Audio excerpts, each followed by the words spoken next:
देखिए, बीजेपी बहुत दबाव में है और राजस्थान में जो कांग्रेस को समर्थन मिल रहा है, कांग्रेस के प्रति जो माहौल है, उसके बाद बीजेपी के तमाम राष्ट्रीय नेता बार बार आ रहे हैं। और कितना भी मंथन बीजेपी कर ले, लेकिन बीजेपी को जवाब देना पड़ेगा। राजस्थान में हमारा वेलफेयर और डेवलपमेंट का जो मॉडल है, उसकी चर्चा पूरे देश में है।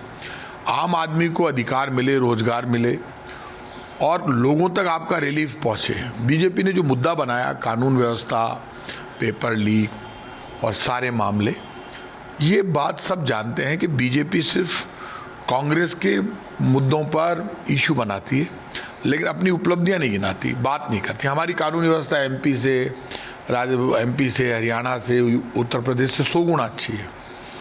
पेपर लीक राजस्थान में तो कम हुए हैं, इनके राज्यों में ज़्यादा हुए हैं, बीजेपी के राज्यों में। तो बीजेपी ये जो नाटक कर रही है, चलने वाला नहीं है। बीजेपी कितना भी मंथन चल रहे, बीजेपी के अंदर खाते गुटबाजी है। वसुंधरा जी को जिस ढंग से इन्होंने किनारे किया, उसके बाद बार बार बीजेपी के बड़े नेताओं को आकर और मीटिंगें लेनी पड़ रही है। अब ये मीटिंगें लेट हो गए। बीजेपी में वर्टिकल डिवीजन हो चुका है, आपस में ज़बरदस्त लड़ाई चल रही है। तो भारतीय जनता पार्टी पहले अपना घर संभालने में रखी हुई है। अब तक बार बार बीजेपी जो कांग्रेस के ऊपर अटैक कर रही थी, वो फेल हो गई। बीजेपी की परिवर्तन यात्रा की हवा निकल गई।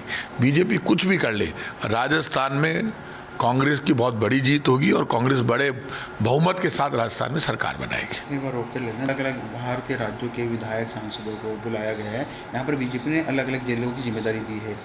रमेश विधुड़ी जो कि संसद में पिछले दिनों अपने बयान को लेकर, देखिए, ये जो लोकसभा में जो भाषा इनके सांसद रमेश विधुड़ी जी ने बोली, वो गैर संवैधानिक भाषा है। आप किसी के भी धर्म के प्रति, जाति के प्रति, आप तो बिल्कुल पूरे प्लान्ड वे में बीजेपी ने भाषण दिलवाया अपने एमपी से और बहुत ज़्यादा गलत ढंग से सामने वाले एमपी को कहा, उनके धर्म को लेकर चुनौती दी।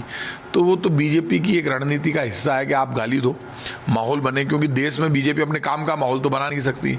तो उनका एक एमपी दूसरे मुस्लिम एमपी को गालियाँ दे रहा है, उनको गलत गलत भाषा का प्रयोग कर रहा है, ये है तू वो है, मतलब बहुत गंदा बोल रहा है। तो उससे एक माहौल बने, कट्टरता पैदा हो, जिससे बीजेपी को फ़ायदा हो हिंदुज़म के नाम पर। तो बीजेपी के जो नेता बड़ी बड़ी बातें, डायलॉगबाजी कर रहे हैं, वो धर्म के रक्षक जो होते हैं, वो दूसरे धर्म को गाली देकर अपनी ताकत शो नहीं करते। बहादुर आदमी को कभी ये चिल्ला कर गाली देने की जरूरत नहीं पड़ती। बहादुर मौके पर अपनी बहादुरी दिखाता है। तो बीजेपी कितने भी ऐसे लोगों को लगा दे, इससे कोई फर्क पड़ने वाला नहीं।